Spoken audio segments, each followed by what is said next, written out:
एवढी भाषणं आता मी ऐकलेली आहेत की मी पण आता अभिजित पाटलांना मत द्यायला इथे यावं का वाटायला लागले आणि माझ्या मनावर ढोबळे सरांच्या भाषणाचा फारच परिणाम झालेला आहे। विधानसभेच्या निवडणुका 20 तारखेला होणार आहेत।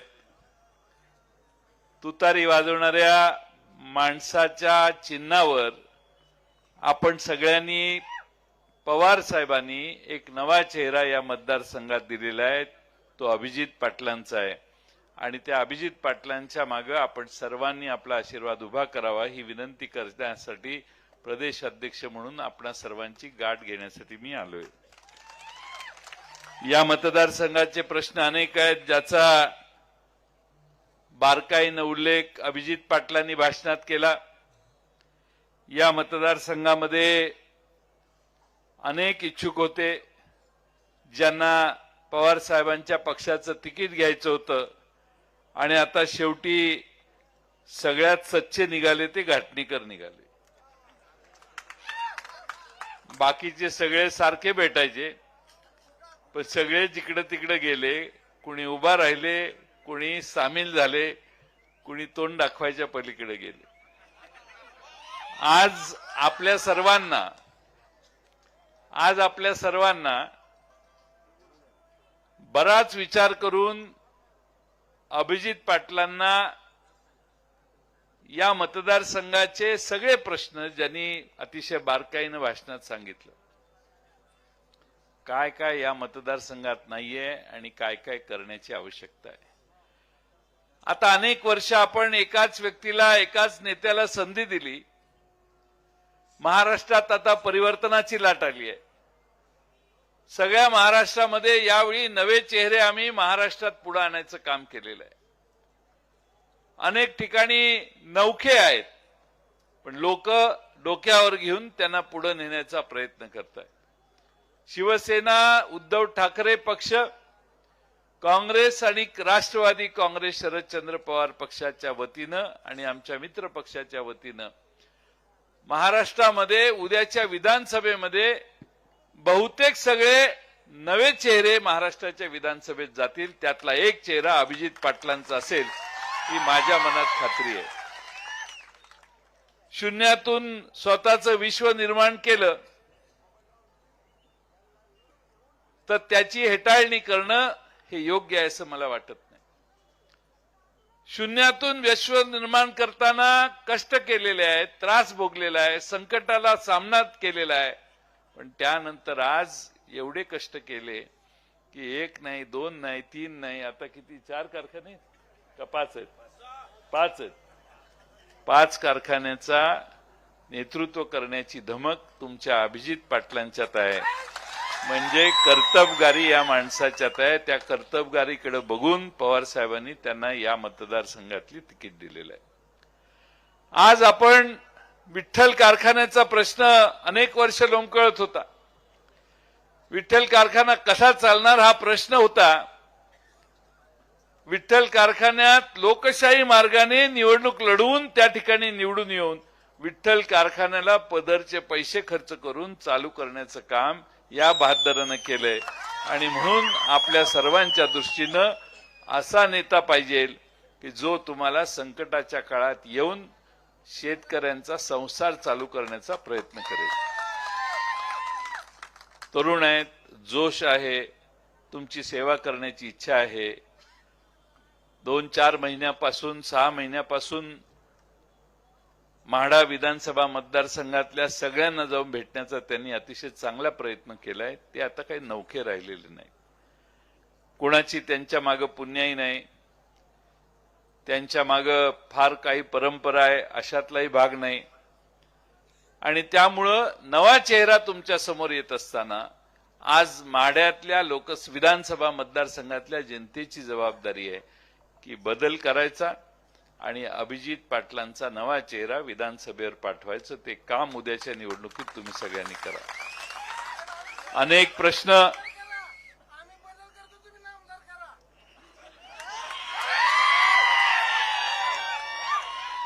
कुठल्या पक्षात आहे तुम्ही? पण ते जरा रंग वेगळा आहे.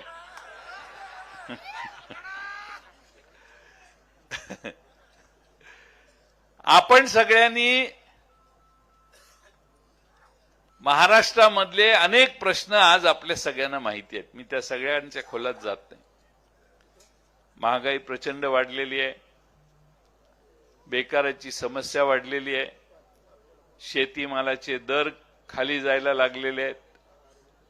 14 साली भाजपचे नेते मोर्चे काढून सांगायचे की सोयाबीनला 6,000 रुपये पाहिजेत. ते 6,000 रुपयाच्या ऐवजी आता 3200, 3300, 3400 रुपयावर सोयाबीन खाली आलं. कांद्याची अवस्था काय झाली आहे तुम्हाला सगळ्यांना माहिती आहे. कांद्याला चांगला दर मिळत होता, त्यावेळी सरकारने निर्यात बंदी केली.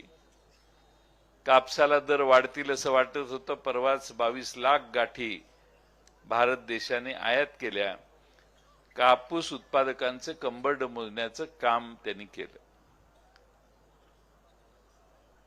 ऊसाच्या रसापासून इथेनॉल तयार करण्याचं धोरण सरकारने केंद्राने जाहीर केलं. देशामध्ये सगळे त्याच मार्गाने जायला लागले. साखर 34-35 रुपयापासून 45 रुपयावर जाईल असं चित्र होतं. पण अचानकपणाने सरकारने हे धोरणच रद्द केलं आणि अनेकांचे शेकडो कोटी रुपये गुंतले. त्याची कदर केली नाही. आता महाराष्ट्रात आणि भारतामध्ये ज्यूस टू इथेनॉल कारखाना काढणाऱ्या एक 5-50 लोकांची आज संकट आलंय, अडचण झालेली. परिणाम काय झाला तर 45 रुपयाला साखर गेली असती, ती आता 35-36 रुपयावर परत खाली आली. मी या गोष्टी यासाठी सांगतोय की भारतीय जनता पक्ष शेतकऱ्यांच्या बाजूने कधीच उभा राहिलेला नाही. जेव्हा शरद पवार साहेब देशात कृषी मंत्री होते, दादा स्वतः राज्याचे उपमुख्यमंत्री होते, तो सगळा काळ तुम्ही आठवा की ज्या काळामध्ये महाराष्ट्रातच नाही तर देशातल्या ग्रामीण भागामध्ये शेतकऱ्याच्या हातात आधारभूत किमती सतत वाढत 4 पैसे जास्त जायला लागले. पवार साहेबांना लोकसभेत भारतीय जनता पक्षाने कॉर्नर केल्यानं सांगितलं तुमच्यामुळे देशात महागाई वाढते. पवार साहेब म्हटले हो, शेतीमालाचे दर वाढवून ग्रामीण अर्थव्यवस्था बळकट करणं हे आमच्या देशाचं कर्तव्य आहे आणि देशाचं तेच धोरण राहणार आहे. तुम्हाला काय टीका करायची ती माझ्यावर करा. सिमेंटचे दर वाढले, महागाई यांना दिसत नाही. पेट्रोलचे दर यांनी वाढवले, महागाई होत नाही. स्टीलचे दर वाढले, महागाई होत नाही. गाड्यांचे दर वाढले, महागाई होत नाही. पण शेतीच्या मालाचे दर वाढायला लागले की अचानक यांना महागाई आठवते. हाच राष्ट्रवादी काँग्रेस, महाविकास आघाडी आणि भारतीय जनता पक्षातला मूलभूत फरक आहे. हा पहिल्यांदा तुम्ही लक्षात घेणं आवश्यक आहे. आपल्या सर्वांना अनेक पद्धतीनं बेरोजगार मुलांची गाठ भेट होत असेल. मुलं वणवण फिरतात, नोकऱ्या मिळत नाहीत. महाराष्ट्राच्या सरकारने तर कॉन्ट्रॅक्टवर माणसं नेमायला सुरुवात केली आणि ती कॉन्ट्रॅक्टवर म्हणजे कंपनीला कॉन्ट्रॅक्ट द्यायचं आणि त्यांनी माणसं पुरवायची अशी नवी प्रथा सुरू केली. महाराष्ट्रात आम्ही महाविकास आघाडीने आता ठरवलंय की महाराष्ट्रात जो कोणी कर्मचारी घ्यायचा तो एमपीएससीच्या रीतसर परीक्षा घेऊन पारदर्शी पद्धतीने घ्यायचा. कुणालाही कॉन्ट्रॅक्टवर नेमायचा उद्योग करायचा नाही. ही आमच्या सरकारची महाविकास आघाडी म्हणून आम्ही सरकार आल्यावर ही भूमिका घेणार आहोत. आज खरं म्हणजे तरुणांना हेच पाहिजे. महाराष्ट्रातले 2-4 लाख कर्मचारी न नेमता कॉन्ट्रॅक्टवर नेमले आणि कमी पगारात त्यांच्याकडून काम करून घेण्याचं पाप हे सरकार करते. ती प्रथा बंद महाराष्ट्रात झाली पाहिजे. पण प्रश्न राहिला बेरोजगारांचा. तुम्ही थोडासा बारकाईनं अभ्यास करा. महाराष्ट्र एकनाथ शिंदेच्या सरकारने गुजरातला आंदन दिलेलं आहे. गुजरातचं मांडलिकत्व एकनाथ शिंदेच्या सरकारने स्वीकारलेलं आहे. फॉक्सकॉनचा प्रकल्प गुजरातमध्ये गेला. आम्ही विधानसभेत आवाज उठवला. एकनाथ शिंदे साहेबांनी भाषणात केलं, जयंतराव काळजी करू नका, आम्ही मोदी साहेबांना भेटलो, मोदी साहेब यापेक्षा मोठा प्रकल्प आम्हाला देणार आहे. मी म्हटलं ह्यापेक्षा मोठा प्रकल्प म्हणजे काय? नाही म्हटलं ह्यापेक्षा मोठा प्रकल्प जयंतराव आपल्याला मोदी साहेब देणार आहेत. निवडणुका लागल्यात याचा अर्थ भोपळा.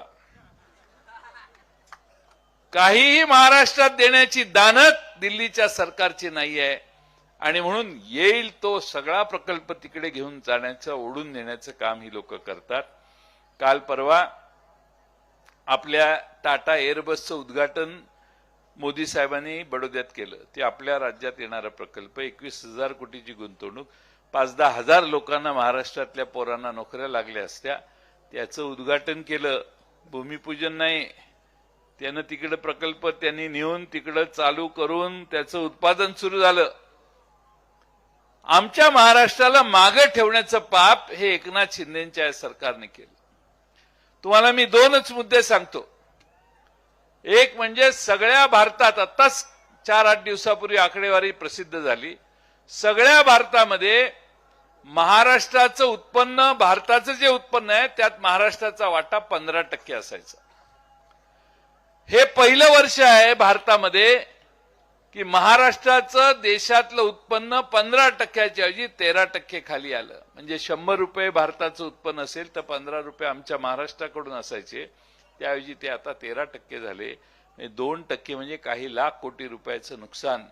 महाराष्ट्र संपत्ती निर्माण करण्यात आज कमी पडायला लागला, कारण महाराष्ट्राला मागं खेचण्याचं काम एकनाथ शिंदे आणि या सरकारनं केलेलं आहे.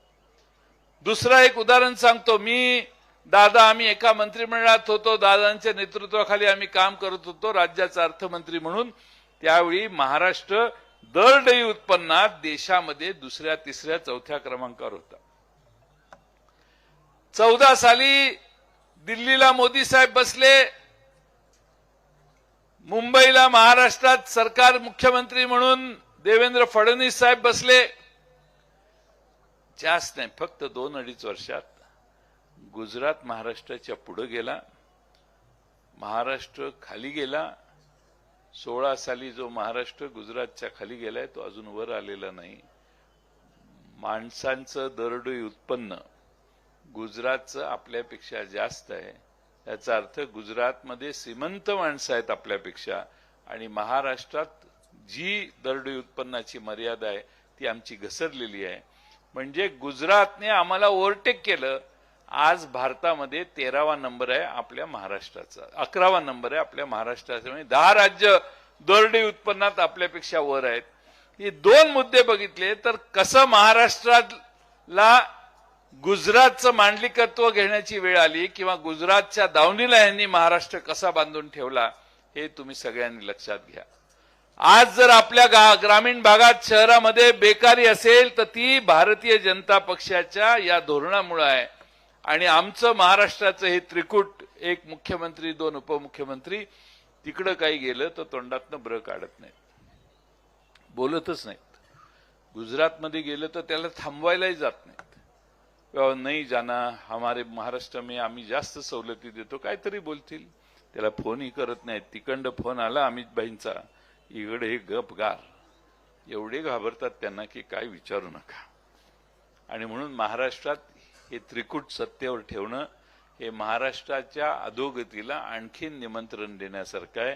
त्यामुळे सत्तेत असणारे हे त्रिकूट घालवण्यासाठी अभिजित पाटलांना महाराष्ट्राच्या विधानसभेत एक आमदार म्हणून पाठवण्याची जबाबदारी तुमची, माझी आहे. 2 पक्ष फोडले, शिवसेना फोडली आणि आमचा राष्ट्रवादी काँग्रेस पण फोडला. तुम्ही आज लोकसत्ता वाचलाय की नाही मला माहित नाही, मी वाचत होतो. भुजबळ साहेबांनी कुठेतरी मुलाखत दिलेली आहे आणि ती आली आहे. भुजबळ साहेबांच्या लिहिलेलं आहे, छापलेलं आहे. त्यांनी ते तसं म्हटलं असेल, कारण त्याशिवाय लोकसत्ता सारखं वर्तमानपत्र कसं छापेल. ते म्हणतात मी ओबीसी असल्यामुळे मला फार त्रास दिला या लोकांनी, ईडी, सीबीआय वगैरे यांनी, मी ओबीसी असल्यामुळे मला त्रास दिला. आणि दुसरं ते असं म्हणतात की हे सगळे एवढे केसेस प्रत्येकाच्या मागे, ह्याला ते वाचा तुम्ही, याला नोटीस, ह्याची चौकशी सुरू झाली, ह्याची चौकशी सुरू झाली, आता परत तुरुंगात जायचं. हे सगळं बघितल्यावर आम्ही सगळ्यांनी ठरवलं की तिकडे जायचं.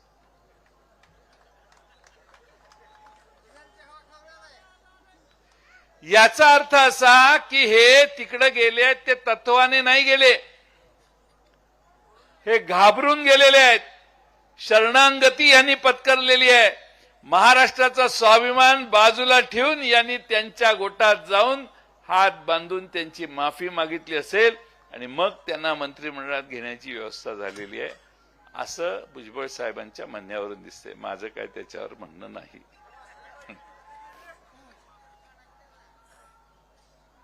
$70,000 कोटीचा घोटाळा केला. अजितदादांनी मध्ये सांगितलं आमच्या तासगावला आलेले त्यावेळी की त्या 70,000 कोटीच्या घोटाळ्यामुळे माझं फार नुकसान झालं.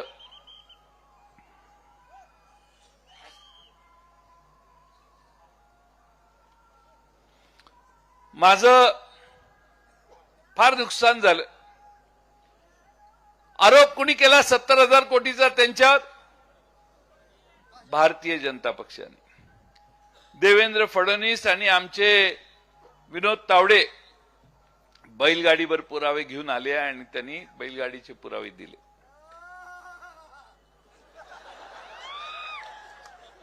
तुम्हाला काय झालं? अंगात आलं बिलं नाही ना?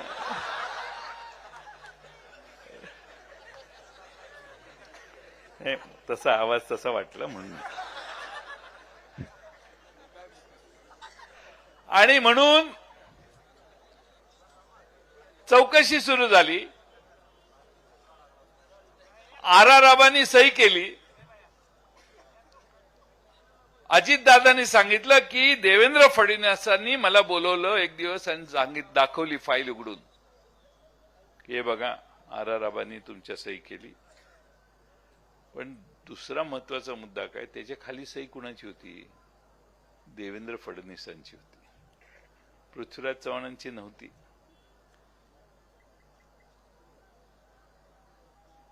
ज्यांच्यावर आरोप आहेत त्यांना बोलवलं जातं, त्यांना दाखवलं जातं, बघा तुमच्या विरोधी आराराबांनी सही केलेली आहे आणि त्याच्या खाली ह्यांची सही असते. हा विषय बाजूला राहतो. आज 2014 सालापासून आजपर्यंत या सगळ्या भीत्या दाखवत दाखवत दाखवत अजितदादा आणि त्यांच्या सर्व सहकाऱ्यांना पूर्ण नेमस्त करून नमवण्याचं काम हे झालं. आणि प्रत्येक वेळेला ते तिकडे जायचं म्हणत होते, त्याच्या मागं हे कारण होतं. हे महाराष्ट्राला आज त्या निमित्तानं कळलं पाहिजे असं माझं मत आहे. आज ते असं म्हणतात की आमचं शाहू फुले आंबेडकरांचाच आमचा विचार आहे. अरे पण ते भारतीय जनता पक्ष स्वीकारत नाही ना तुमचा विचार. भारतीय जनता पक्ष म्हणत नाहीये शाहू फुले आंबेडकर हा आमचा विचार आहे. घोटाळ्याचा आरोप झाल्यावर सगळे आमच्याकडून तिकडे गेले, सगळे मंत्री झाले, काही माझी तक्रार नाही. पण नवाब मलिकांच्यावर काय आरोप झाले माहितीये तुम्हाला? ईडी वगैरे तर ठीक आहे, पण देशद्रोहाचा गुन्हा नवाब मलिकांच्यावर एनआयएच्या मार्फत नोंदवण्यात आला. देशद्रोहाचा गुन्हा ज्यावेळी नोंदवला जातो त्यावेळी त्याची माहिती देण्याचं काम भाजपचे हे सगळे नेते सतत करत होते. काल परवा अजितदादांच्या पक्षाची यादी जाहीर झाली. भारतीय जनता पक्षाने नवाब मलिक यांची उमेदवारी मान्य केली. जर नवाब मलिक देशद्रोही असतील तर नवाब मलिकांची उमेदवारी तुमच्या पॅनेलमध्ये तुम्ही कशी मान्य केली याचा खुलासा भारतीय जनता पक्षाने केला पाहिजे.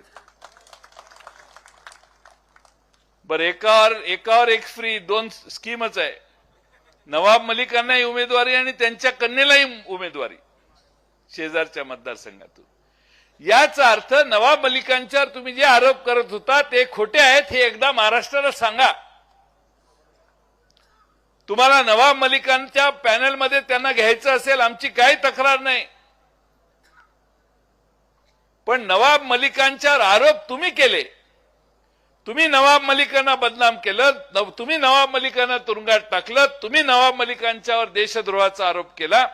नवाब मलिकांच्या मागे चौकशीचा ससेमिरा तुम्ही लावला. पहाटे तुमचे अधिकारी गेले, नवाब मलिकांना अरेस्ट केलं. हे सगळं जे झालं ते तुम्ही केलं आणि आज त्याच नवाब मलिकांना तुमच्या पॅनलमध्ये उद्या मंत्रिमंडळ तुमचं झालंच चुकून होणार नाहीये पण झालंच चुकून तर ह्याला घेण्याची पण व्यवस्था करतील. मी तुम्हाला हे काय सांगतोय तर यांची वागण्याची जी पद्धत आहे ती जनतेला गृहीत धरून जनतेला मूर्ख समजून यांची पावलं टाकण्याचं काम झालेलं आहे आणि म्हणून महाराष्ट्रातल्या जनतेची फसवणूक एकनाथ शिंदेचा पक्ष फुटला त्यावेळी झालेली आहे आणि अजितदादांना त्या तिकडं पलीकडे घेऊन जाताना देखील जनतेची फसवणूक करण्याचा उद्योग ज्यांनी केला त्यांना महाराष्ट्रात प्रायश्चित्त देण्याचं काम आपण सगळ्यांनी केलं पाहिजे. आमच्यातून अनेक जण गेले. शरद पवार साहेबांचा ज्यांच्यावर उपकार होता, शरद पवार साहेबांच्या शिवाय त्यांनी दुसरा विषयच कधी आयुष्यात केला नाही, अशी सगळी चटकन उठली आणि तिकडे गेले. अभिजित तुमच्या मतदारसंघातली केस तशीच आहे. पवार साहेबांची किती जवळचे संबंध पण काय अडचण होती. नवा भुजबळ साहेबांचं जे स्टेटमेंट आहे ते जर बघितलं ते असले सगळ्या गोष्टी मागे सगळ्यांच्या लागल्या ते सगळे गेले असा त्याचा अर्थ झाला. कुणाच्या कुणाच्या चौकशा चालू होत्या म्हणजे ईडी सीबीआय ह्या सगळ्या व्यवस्था तुमच्या विरोधी वापरण्याची व्यवस्था भारत देशात सत्तारूढ पक्षातली लोक करतायत आणि म्हणून लोकसभेत सुरू झालेला आपला लढा विधानसभेत देखील चालू आहे. विसरू नका. ज्या कारणाने माढा लोकसभा मतदारसंघात रणजितसिंह मोहिते आपल्या धैर्यशील मोहिते पाटलांना आपण विजयी केलं त्याच पद्धतीनं आपल्याला विधानसभेत माढ्याची लढाई अभिजित पाटलांना विजयी करून पूर्ण करायची आहे. हे मित्रांनो विसरू नका.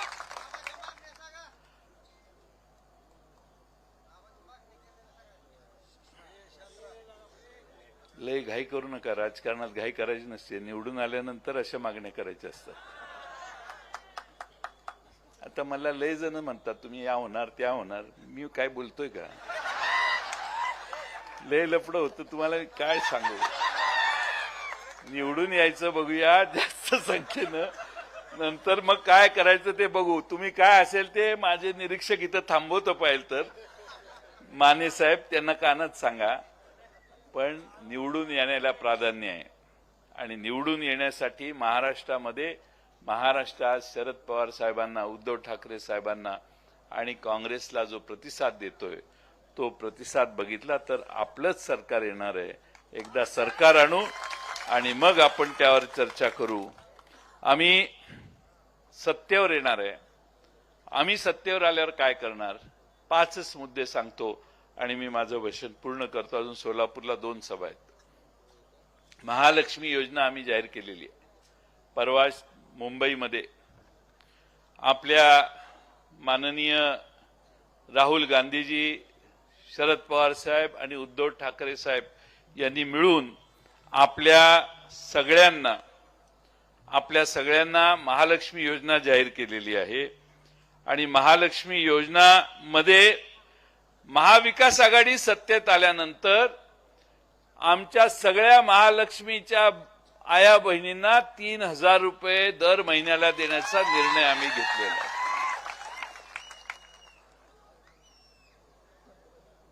तुमची पत्नी गावाला जायला लागली तर ती तुम्हाला एसटीच्या तिकिटाचे पैसे आता मागणार नाही कारण त्यांचा प्रवास मोफत करायचं ठरवलेलं आहे.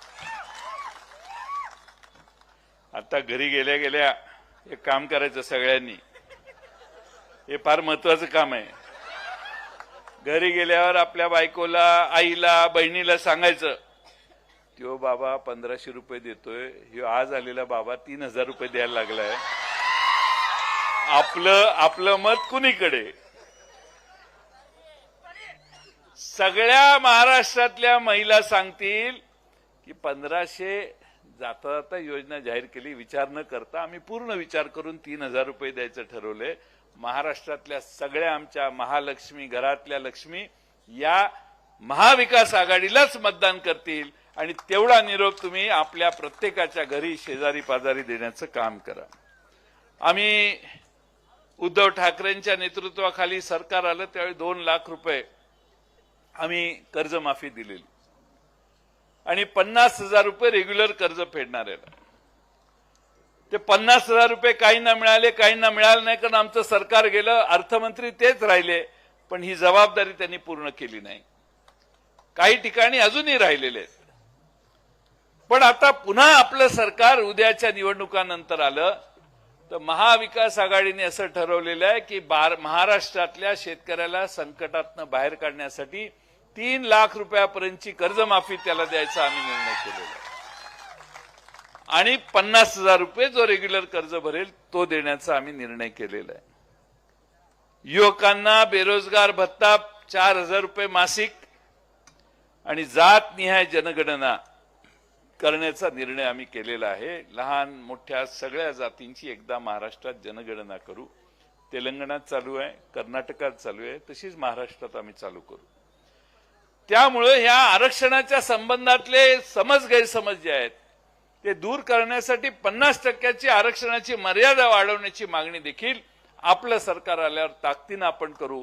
पण त्याचबरोबर जातनिहाय जनगणना करून लहान मायक्रो कम्युनिटीज ज्या आहेत त्या आयडेंटिफाय करू आणि सत्तेमध्ये त्याचबरोबर अर्थकारणात आणि त्याचबरोबर संधीमध्ये त्यांचा तेवढा वाटा देण्याचं काम आपली निवडणूक झाल्यावर आपण जातनिहाय जनगणना केल्यानंतर आपण करू.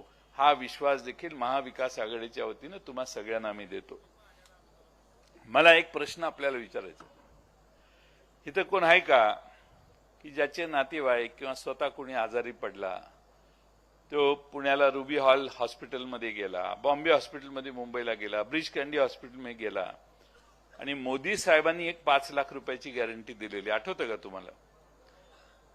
ती 5 लाखाची गॅरंटी घेऊन एखादा हॉस्पिटलमध्ये गेला आणि असं आहे का कोण इथं मांडवात माईचा लाल की ज्याला मोदी साहेबांच्या 5 लाखाचा फायदा झाला आणि त्याचं सगळं हॉस्पिटलचं बिल रद्द झालं, असा कोण आहे का इथं? आहे का? नाही, नसेल तर गप्प बसा, असेल तर हात वर करा.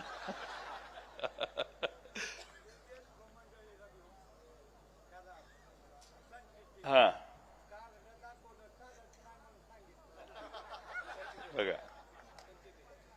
आता महाविकास आघाडीने बराच विचार विनिमय करून असं ठरवलेलं आहे की एका कुटुंबात 5 ते 7 लोक असतात. ग्रामीण भागात लहान कुटुंब असेल तर 3-4 लोक असतात.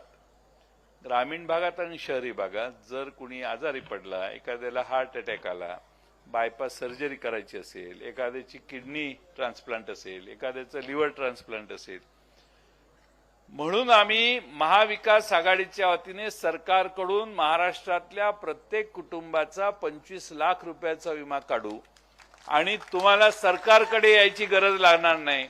तुम्ही स्टेट हॉस्पिटलमध्ये ते कार्ड दाखवून गेला तर तुम्हाला ऍडमिट करून तुमच्यावर 25 लाखापर्यंतचे उपचार हॉस्पिटल करेल. हॉस्पिटलचे बिल परस्पर त्यांना जाईल. तुम्हाला 1 रुपयाची 25 लाखापर्यंत कोशिश लागणार नाही. दोघांच्यावर उपचार वर्षभरात झाले, तिघांच्यावर झाले किंवा एकावर तेवढा रकमेचा खर्च झाला तरी सरकारच्याकडून ते देण्याची व्यवस्था महाराष्ट्रात आम्ही करायचं ठरवलेलं आहे. या 5 लोकसेवेच्या पंचसूत्र्या परवा जाहीर झाल्या. डिटेलमध्ये आम्ही 10 तारखेला जाहीरनामा प्रकाशित करणार आहे. आमच्या पक्षाचे काही नेते, तिन्ही पक्षाचे एकत्रित येऊन त्यामध्ये अनेक गोष्टी आहेत. पानंद रस्त्याचा प्रश्न आम्ही त्यात सोडवतोय. शेतकऱ्यांना बिबट्याचा एवढा त्रास आता अलीकडे बऱ्याच महाराष्ट्रातल्या जिल्ह्यात झालाय की दिवसा वीज देण्याची त्याची मागणी आहे. ती दिवसा वीज देण्याची व्यवस्था देखील आम्ही पुढच्या काळात करणार ही आम्ही भूमिका स्वीकारलेली आहे. आणि त्यामुळं आपणा सर्वांना माझी एवढी विनंती आहे की आपण सर्वांनी थोडंसं हे सगळं गणित महाराष्ट्रात बहुजन समाजाच्यासाठी सोयीचं असेल ते बघण्यासाठी शाहू फुले आंबेडकरांच्या विचाराच्या मागे हात वर करणाऱ्या उमेदवाराच्या मागे आपला उमेदवार उभा केला पाहिजे. आपल्या सगळ्यांना माझी विनंती आहे. ऊसाचा दर ही त्या कारखान्याचा प्रश्न आहे असं मी समजतो. लढाई आहे ती विचारांची लढाई आहे. शरद पवार साहेब आज त्यांच्या विरोधी लढतायत का तर विचारावर आधारित यशवंतराव चव्हाणांचा विचार महाराष्ट्रात पुढे नेण्याचं काम जबाबदारीने शरद पवार साहेबांनी केलं. त्याच शरद पवार साहेबांनी आज दिल्लीला आव्हान दिलेलं आहे. लोकसभेत आपला इंगा दिल्लीला दाखवलाय. तोच इंगा महाराष्ट्रात विधानसभेत दाखवण्यासाठी तुम्ही सगळ्यांनी पूर्ण ताकदीनं काम करावं एवढी विनंती मी या ठिकाणी करतो. अमित शहा आमच्याकडे आज आले होते वाटतं, शिराळ्याला आले होते मला वाटतं, सांगलीत आलेले. समर्थ महाराजांनी, रामदास स्वामींनी तरुणांना एकत्रित करून ते म्हटलेले सांगतोय मी काय म्हणत नाही. आपलं परत मला चिटकवायचं नाही ते, आणि काय कट आणि पेस्ट होतं आणि परत प्रॉब्लेम होतो. समर्थ रामदासांनी तरुणांना एकत्रित करून छत्रपती शिवाजी महाराजांना पाठिंबा दिला असं वक्तव्य अमित शहा साहेबांनी केलं.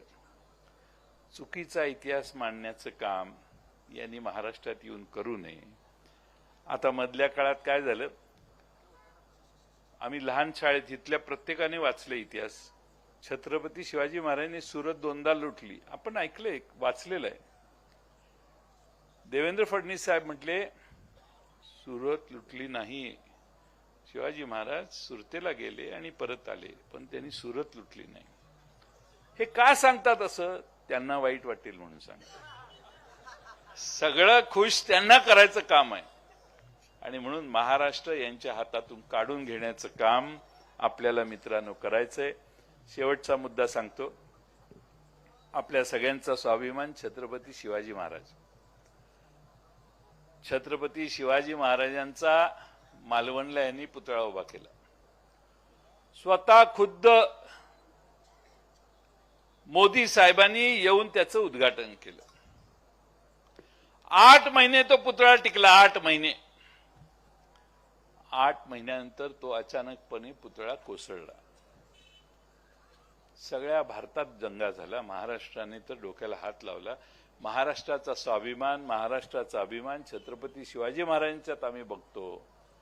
त्या छत्रपती शिवाजी महाराजांचा पुतळा कोसळला. का कोसळला? यांनी त्यांच्या उभा करतानाच, छत्रपती शिवाजी महाराजांचा पुतळा उभा करतानाच जो भ्रष्टाचार झाला त्याचा परिणाम म्हणून तो पुतळा कोसळला. एकनाथ शिंदे साहेब म्हटले काय ते जरा वारं जास्त वेगानं आलं त्यामुळे तो पुतळा पडला. मी म्हटलं जरा बघूया काय झालं, म्हणून मी गेलो दुसऱ्या दिवशी. एकही नारळाचं झाड पडलं नाही, एकही आंब्याचं झाड तिथलं पडलं नाही. मी चौकशी केली की कसं काय झालं, कुठल्या बाजूने पुतळा वारा होता म्हटले ह्या बाजूने वारा येतात. पुतळा कसा पडला ते म्हटले ज्या बाजूने वारा येत होता त्याच बाजूला पडला पुतळा. एकनाथ शिंदेने सांगितलं जिथून वारा येत होता त्या वाऱ्यामुळे पुतळा पडला. बेजबाबदारपणाने महाराष्ट्र चालवण्याच्यामुळं छत्रपती शिवाजी महाराजांच्या पुतळ्यालाही भ्रष्टाचार करताना या लोकांनी सोडलं नाही. अशा लोकांना प्रायश्चित्त देण्यासाठी तुम्हाला छत्रपती शिवाजी महाराजांची शपथ घालतो की उद्याच्या निवडणुकीत अभिजित पाटील निवडून आल्याशिवाय आपल्याला त्यांना शिक्षा दिल्याचा योग्य असा आनंद मिळणार नाही. आणि म्हणून तुतारी वाजवणाऱ्या माणसाच्या मागं आपण पूर्ण ताकदीनं आपला आशीर्वाद करावा अशी विनंती करतो. या मतदारसंघामध्ये घड्याळ उभा आहे. घड्याळ आहे ना, घड्याळ आहे ना. आमचं चोरीला गेलंय. पृथ्वीवर, भारतात नाही पृथ्वीवर असा पक्ष नसेल की ज्या पक्षाच्या चिन्हाखाली लिहायला लागतं की न्यायप्रविष्ट आहे. आमचं हे वरचं चिन्ह न्यायप्रविष्ट आहे. असं पृथ्वीवर अमेरिकेत जावा, ऑस्ट्रेलियात जावा, चीनमध्ये जावा, कुठेही जावा, पाकिस्तानात जावा, अशी नौबत कुठल्या पक्षावर आजपर्यंत आली नाही की आमचं हे चिन्ह आहे पण हे न्यायप्रविष्ट आहे असं लिहिण्याचं. त्यांच्यावरती जबाबदारी आहे. आमचं चोरीला गेलेलं घड्याळ आहे आणि म्हणून आम्ही ही तुतारी वाजवणारा माणूस, तुम्ही बसायचं नाही, उभं राहायचं, वाजू नका तुतारी वाजवणारा माणूस हे आमचं चिन्ह आहे. दुसरे अपक्ष उभे राहिलेत. आता अपक्षांच्या वर ढोबळे सर एवढे बोलले की माझ्याकडे बोलायचं काही राहिलंच नाही. त्यामुळे अभिजितनं उरलेली कसर दूर केली, ह्यांनी अजून कमी केली, पूर्ण केली. त्यांनी सुरुवातीला ओपनिंग बॅटिंग केली आणि त्यामुळं बोलण्यासारखं जे काय होतं ते सगळं त्यांनी बोलणं झालेलं आहे. आता मुद्दा असा आहे की कुणाबद्दल किती बोलायचं आणि कुणाला किती महत्व द्यायचं ह्याला तर मर्यादा ठेवली पाहिजे. काय आता टाइम पण झालाय आपला. अपक्ष म्हणजे कुठल्याच पक्षाची नाहीत. मी मगाशी करमळ्याला सांगितलं, माणूस अपक्ष राहिला की तो कुणाच्या कामाचा नाही. चिन्हाचा माणूस उभा राहिला तर पक्षाची ताकद त्याच्या मागे लागते. शरद पवार साहेबांची ताकद अभिजितच्या मागे उभी राहणार आहे आणि त्यामुळे कुणी काही तुम्हाला सांगितलं तर महाविकास आघाडीचा उमेदवार अभिजित पाटील आहेत आणि त्यांचं चिन्ह हे आहे. त्यामुळं उद्याच्या निवडणुकीत बेसावध राहू नका. यांची पहिली निवडणूक आहे, त्यामुळं पहिल्या निवडणुकीतला अनुभव फार महत्वाचा असतो. तुम्ही सगळे इथं जमलेले आहात, ते प्रत्येकाने आपला बूथ सांभाळा, गाव सांभाळा, वॉर्ड सांभाळा, बेसावध राहू नका. निवडणूक पूर्ण आपल्या टप्प्यात आलेली आहे, तुम्ही काय काळजी करू नका, काय प्रॉब्लेम नाही. आणि आम्ही सगळीकडे थर्मामीटर लावून बसलेलो असतो, त्यामुळं काही चिंता नाही. सीट ही आपलीच निवडून येणार, पण जास्तीत जास्त मताधिक्यानं सीट आणण्याचं काम तुम्ही सगळ्यांनी करावं एवढीच विनंती मी आपणा सर्वांना करतो. अभिजित पाटलांना आता विधानसभेतच मी मुंबईला भेटेन, कारण त्यांना तुम्ही पाठवाल एवढी विनंती आपल्या सर्वांना करतो. आणि जवळपास 7 वाजले आहेत. 2 तासात मला 2 सभा सोलापूर शहर उत्तरच्या करायच्या आहेत, म्हणून जास्त वेळ न बोलता माझे 2 शब्द धन्यवाद साहेब.